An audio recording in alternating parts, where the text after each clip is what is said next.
Israel continues its military assault on Gaza, and some aid is on the way for Palestinians facing starvation and famine. Hello, I'm Arnold Naidu, and this is The Heat.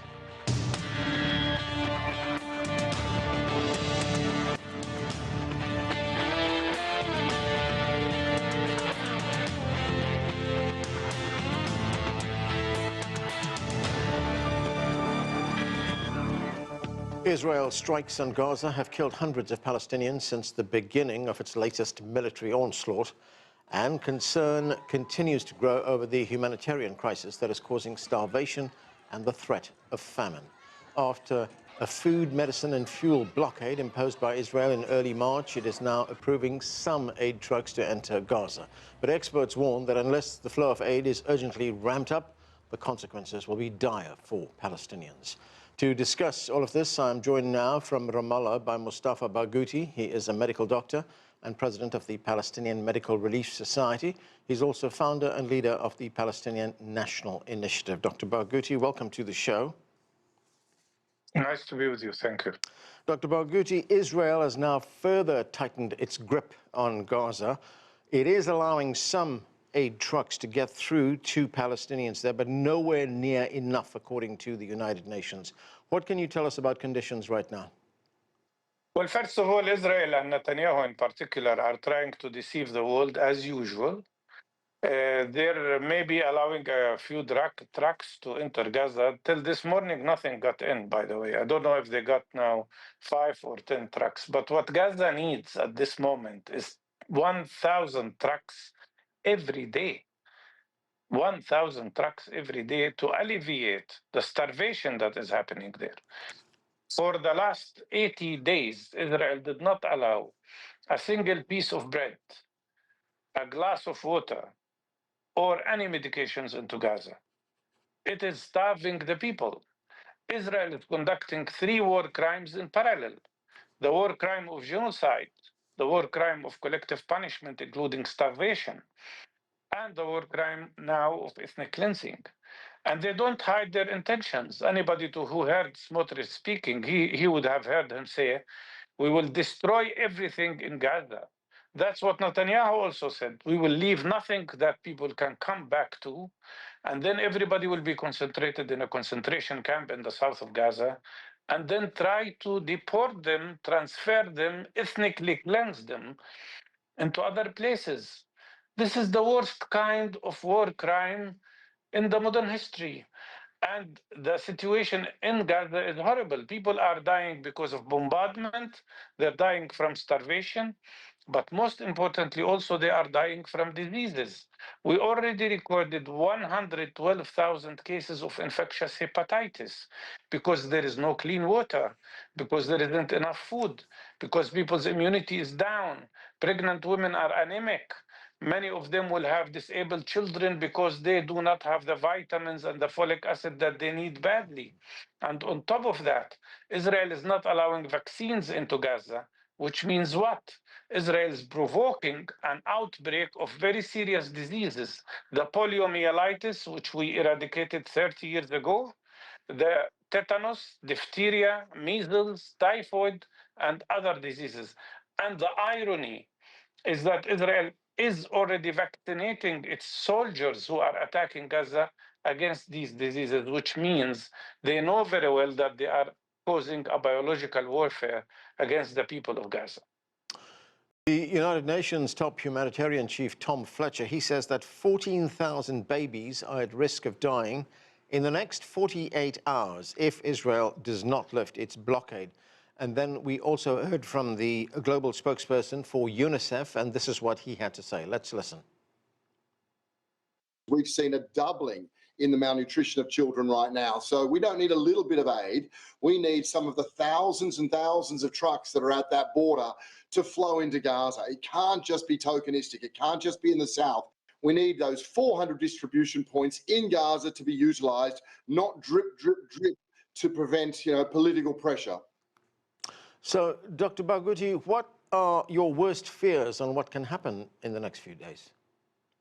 Death of children, death of pregnant women, death of people from starvation, but also the death of thousands of people because of Israeli bombardment.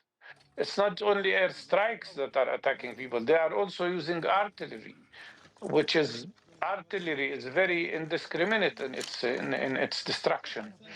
I've seen what artillery bombardment can cause in 2014 when I was in Gaza during the war. It's the most horrible thing. And who are the people who are dying? They are the children, they are the women, they are the civilian men, they are the elderly. It's a massacre, a total massacre. 62,000 people have been killed so far by Israeli bombardment, and no less than 120,000 have been injured, and 11,000 of them will die for sure within maybe days because there is no treatment for them. If you count the number of people who are killed or injured in Gaza in the last 19 months, it's about 10% of the total population. You can imagine if this had happened in the United States of America, you would be talking about 33 million Americans killed or injured within the course of 19 months. Can you imagine what would the United States have done if 33 million Americans were killed or injured? Apply that to Gaza. This is happening, and there is no war in Gaza because it is a unilateral war. There isn't a war, there is an aggression from one side on another, an aggression on population, on the civilian population. There is no army in Gaza to fight Israel. And there are groups of guerrilla fighters, maybe, but not an army. And what Israel is doing is beyond imagination. It's so horrible. Nobody did such things before except fascist governments in the Nazi Germany, maybe. And that's exactly what Netanyahu and Smotrich and Big-Vir, who are themselves fascists, are repeating. You say there is no treatment available. Are there any functioning hospitals or any kind of medical facilities that are still able to give some treatment to people? 36 hospitals in Gaza were all bombarded by Israel. Some were totally destroyed and they are not functioning at all. Some were partially destroyed. But in general, the last really operating hospital was the European hospital, which they bombarded recently. Israel bombarded it with 30 huge bombs. Each bomb is 1 ton of explosives. So practically all hospitals are paralyzed. If some of them are functioning, they are functioning at a very small ability. And at the same time, many health centers were also destroyed. Still, our teams are trying their best. They move in mobile teams. They move in mobile teams to provide treatment to injured people who cannot be in a hospital.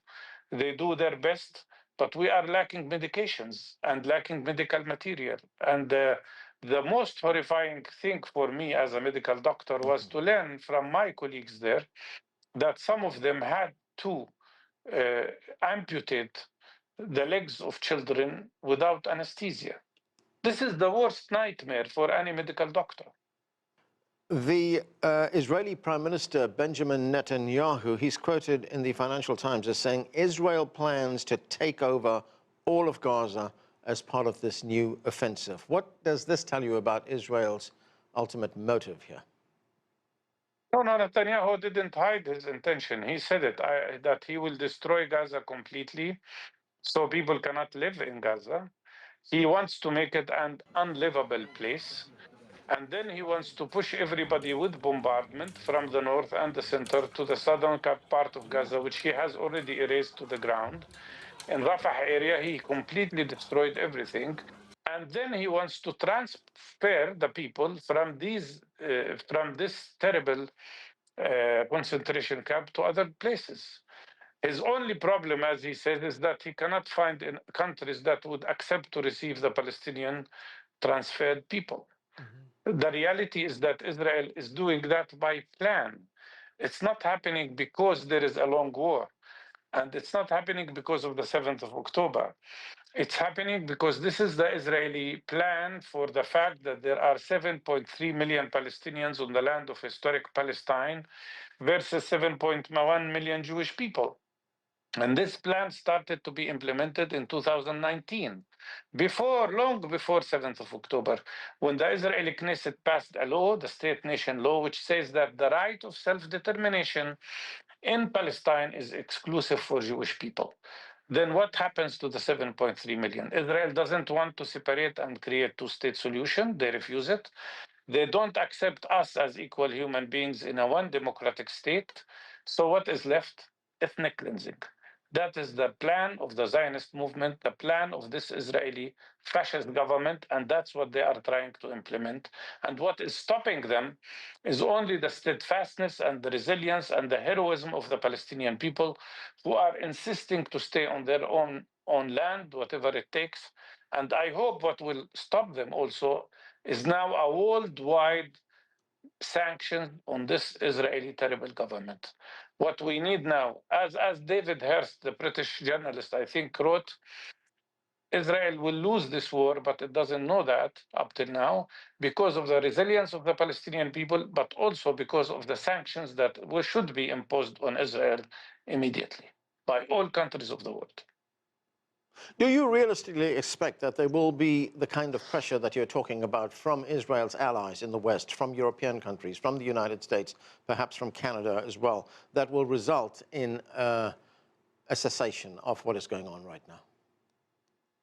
Well, if they have a minimum of humanity, that's what they will do. The Spanish Prime Minister, the Spanish President, has already taken the right step in the right direction, taking an avant-garde position by declaring Israel as a genocide state and declaring that Spain will cut all economic relations with Israel. Britain now has to do the same. And more than that, Britain and France and Germany has to stop providing Israel with military aid and military material.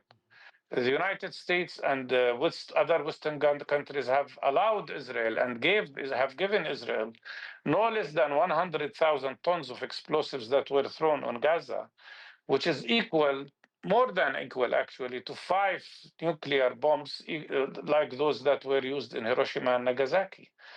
But more than that, it is 50 kilograms of explosives for each man, woman, and child in Gaza. Imagine. 50 kilograms of explosives for each child in Gaza. That's what the West allowed Israel to do. It is moving late, for sure. This should have happened months ago. But now I think what makes the governments move is not because they suddenly became wise or became more human. It's the public pressure. It's the fact that 500,000 people demonstrated in London against the genocide and 100,000 in Holland, etc., etc. What is your view of the role being played by the Trump administration right now? There was some concern expressed by President Trump during his recent visit to the Middle East when he said that there were people starving in Gaza. But if we look at opinion here among the political establishment in the United States, from the White House all through Congress, there is strong, very strong bipartisan support for what Israel is doing. And that bipartisan support to Israel is contradictory to the feeling of the American people. Already 52% of the American people are saying that Palestine is right and that they are supporting Palestinian people and against this genocide. This is the first time in American history that you have a majority against Israel. And this is even larger at the level of the younger generation, the youth, and much larger in the Democratic Party for sure. So these things will make changes. But now, for the time being, Trump personally, like Biden personally, are responsible for this genocide. They both participated in the genocide. And Trump made the worst kind of statement when he tried to justify the war crime of genocide, saying that all the people of Gaza must be evicted. I know now, under pressure, because of the rejection of this terrible idea, he's retreating. But that's exactly what Netanyahu is using. He keeps repeating that genocide, that ethnic cleansing, is Trump's vision. So Trump has a responsibility. I know now that he's maybe recalculating his position, but if he doesn't want war, he has to immediately pressure Netanyahu. The only man in the world that can restrain Netanyahu in 5 minutes, it's Trump. Dr. Mustafa Barghouti, thank you for joining us. Thank you. And for more perspective now on the crisis in Gaza, joining me here in the studio is Meir Litvak. He is a professor with the Department of Middle Eastern and African History at Tel Aviv University. And also with us is Edmund Ghareeb. He is a Middle East scholar and analyst. Welcome to both of you.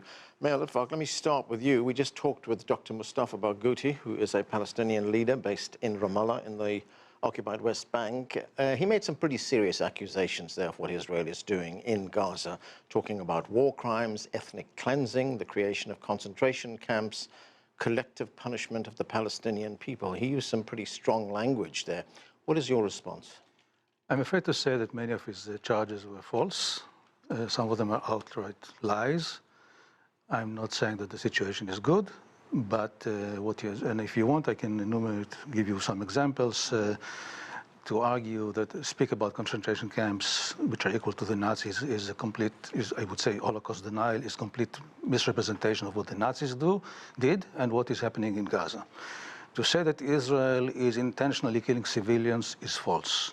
Yes, civilians are getting killed, but we have to remember, for instance, that out of the 50,000 Palestinians who were killed, more than 20,000 are Hamas fighters. Equally important or equally serious, Hamas is using and is boasting about it, Palestinian civilians as, you can say, human shields to protect Hamas leaders. Hospitals were used by Hamas leaders as a shelter. This is, by the way, considered to be a war crime. What Israel did was to bomb Hamas shelters or Hamas concentrations, which sometimes, yes, were in hospitals. And this is, by the way, allowed by international law. Once again, an organization uses civilians as a human shield. Right. To argue that Israel wants to expel all Palestinians from historic Palestine is again false. I'm not saying that the Israeli government is perfect. I disagree with many of its policies. But again, the charges which he raised, many of them are again outright false and outrageous. That's right. These allegations of destroying Gaza and removing all the Palestinians, these have come from Israeli leaders themselves, yes. From the Prime Minister Benjamin Netanyahu, from Bezalel Smotrich, the finance minister, as well as the national security minister. Well, let me distinguish. Yes. Smotrich and Ben-Gvir are radical extremist ministers, right. And they made outrageous statements. There's no denial about it. Netanyahu did not speak about, and by the way, I oppose Netanyahu. Netanyahu did not speak about destroying Gaza. Netanyahu spoke about the need that Israel would take control of Gaza, which I think is a foolish idea, and also he spoke about taking over Gaza and expelling Hamas, not destroying Gaza. Okay? Here, in fact, for instance, he agrees, supports President Trump's idea of rebuilding Gaza and making it into something, I don't know, so-called Riviera. So there's a difference between the idea of completely destroying Gaza, which is not what Netanyahu said. It is indeed, yes, some reckless, irresponsible, extremist ministers say, which fortunately, by the way, they are very strong in statements, right. But they do not dictate the military's policy. Okay, I want to get to the crisis at hand right now, which is the amount of food that is getting into Gaza. The fact that the United Nations says 14,000 babies could die in the next 48 hours if there is no aid getting in. Well, this is what Prime Minister Netanyahu said about allowing some aid to get in. Let's listen. From the beginning of the war, we said that in order to complete the victory, to defeat Hamas and to free all our hostages, two missions that are intertwined, there is one essential condition. We must not reach a situation of famine, both for practical and diplomatic reasons. We simply won't have support, and we won't be able to complete the mission of victory. So, Meir, Israel is allowing up to 100 trucks to get in right now, but as we heard from Dr. Barghouti, up to 1,000 trucks a day are needed to address the crisis that's there right now. As I said, there's the danger of thousands of babies dying, and it would appear that Netanyahu's motives are driven not by any humanitarian concern, but he said practical and diplomatic reasons. Why wasn't this done before? Why wasn't it done in March? The problem was, and again, I'm not sure that this is a smart policy, but the problem was that Hamas took over the distribution of food, and Hamas used it then to enhance its control over the Palestinian population. What the Israeli government tried to do was to wrest this leverage from Hamas and by using this card. Now, is it a smart policy? No. It should have been done differently. I do not deny it.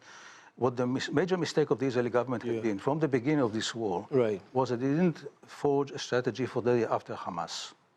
Hamas is a vicious enemy. It is a terrorist organization. It is an organization which is called not only for the elimination of Israel, but in its ideology, in its documents, for the elimination of the Jews as a people. Right. It should have been destroyed as an organization, but what Israel should have done is to seek a solution for the day after Hamas, with the Palestinian Authority, with Arab governments and so on, which is not what the Israeli government did, which is a mistake. I'm not denying this mistake. Now, Netanyahu is a politician, and he could not tell his followers that what he does is for humanitarian reasons, because that would not be popular among his, you can call it, base. Yeah.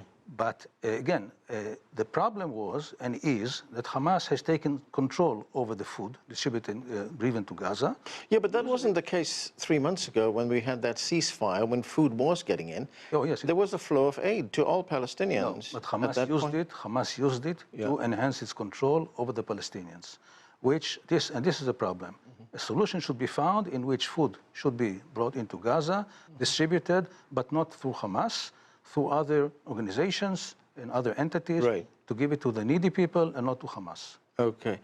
Edmund Ghareeb, let me come to you. The United Nations Secretary General, Antonio Guterres, he's also been speaking out about the humanitarian crisis in Gaza. This is what he had to say. Let's listen. In Gaza, the situation of Palestinians is beyond description, beyond atrocious, and beyond inhumane. A policy of siege and starvation makes a mockery of international law. The blockade against humanitarian aid must end immediately. And I say again, nothing justifies the atrocious October 7 terror attacks by Hamas, but nothing justifies the collective punishment of the Palestinian people. So, Edmund, we are now seeing more pressure from Israel's European allies, from its backers in Europe, including France and the United Kingdom. In fact, the UK Foreign Secretary called conditions in Gaza, quote, intolerable. What effect will this have? Well, that's a very good question. I think we have to take a look at what's going on. To a large extent, as long as the United States continues to support Israel, I think the Israelis will go ahead with doing what they have been doing all along. Which is basically trying to ethnically cleanse Gaza, remove the population from there. In fact, there are attempts to do the same thing in the West Bank as well. And not to the same extent, but we're seeing some of the efforts. There is the settler colonial state mentality, and we're seeing that on the ground. In addition to this, I think that you are beginning to see a change in public opinion. There were about, some people say about 500,000 people in the streets of London. There were about over 100,000 in Holland. And there are now Britain, France, and Canada are threatening Israel with sanctions unless they stop the invasions and allow humanitarian aid to go into Gaza. Even Vance today, I just saw a report that Vance was supposed to go to Israel, has canceled it. He said it was for logistical reasons. But at the same time, we've heard from Israeli officials saying that the reason why he was thinking that there was going to be a ceasefire and that hostages and prisoners would be released, but he found out that that was not going to happen. And so he decided not to go ahead. Because it seems that the Trump administration, while it's still continuing to provide diplomatic military aid to Israel, at the same time, I think they are also realizing that it's getting to be, it's not in their interest, and it's not even in the interest of Israel from their perspective as they see it. And that's what we saw, for example, someone like Thomas Friedman saying that Netanyahu, they're focusing more on Netanyahu rather than on the policy of Israel. Is not a friend of the United States with what he's doing. So basically, there is an apocalyptic situation on the ground. The Gaza used to get 500 truckloads every day. They didn't get anything in the last 70 days, and the Israelis sent They sent 5 trucks loads. And then what we are now hearing about 50. Yeah. And that, although some have said 100, as you mentioned earlier. But that will not deal with it. And then the people are forced to move from one place to the next. And then when they move to the second place, they are bombed. The number of dead and wounded is far beyond what we are hearing. And including most of them are women and children, as everybody is saying. Right. Meir Litvak, this kind of pressure that we're hearing from the United Kingdom, from Canada, from France as well, how sensitive is the Israeli government to that? I would make a distinction between their statements and their, let's say, brain. Clearly, they reject these threats, but I think they will realize very quickly that such threats, if they are indeed realized, they will pose a major problem for Israel, economically, politically, etc. And then I think they will get back to their senses. Again, I'm not saying that what the Israeli government does, I mean, it makes too many mistakes. Some of the statements are outrageous. When you say they will get back to their senses, what does that mean? To take a more realistic position, to allow food, allow more food. This is obviously a stupid policy. Right, and looking at the domestic political situation in Israel, this government is under pressure from the country's far right for a full reoccupation of Gaza. I mean, what is Israel's long-term goal? Again, depending on what you would mean by Israel. If you speak about the extreme right wing, yes, they want to take over Gaza and probably expel the situation. Netanyahu, I think, understands it is totally unrealistic. I don't know what his mind is or what his wishes or dreams, but he certainly understands this is totally unrealistic. And what he wants is, again, I guess, is an Israeli military control over Gaza for the foreseeable future. Yeah, but to what extent is his actions driven largely by his own political future? To a large extent, yes. He is certainly driven by his fear of his own political future. What I would say is that the extreme right wing knows that they also depend on him. That is, they cannot topple his government because the alternative for them would be a more centrist or left-wing government. Therefore, they can make many threats and statements, but they know that they depend on him. And had he been more courageous, he could have silenced them and he could have taken a more, again, realistic position. Okay, you know, Edmund, we've talked a lot about the criticism coming from Israel's allies in Europe, to some extent from the United States as well. But what about pressure from Arab regional governments? We haven't heard much. No, that's true. That's one of the criticisms that you're hearing, at least in the many of the streets and among many of the academics and some political figures in some of these countries. Basically, we're saying that the Arab countries are not doing enough. They are not pressuring Israel. They are, even countries such as Jordan and Egypt have not opened their doors. And some are saying that some people are benefiting from this to allow a small amount of aid to go in. They're still making a lot of money. So there is that. The question is, I think, beyond that, however, is that many of these Arab governments are concerned, worried about their own situation. That's why we've begun to see some change in the attitudes. For example, the Saudis didn't say very much in the beginning, but now they are. Today there was a strong critical statement of Israeli policy. Okay, Edmund Ghareeb, Meir Litvak, thanks to both of you for being with us. We have to leave it there. That's it for another edition of The Heat. I'm Anand Naidu in Washington.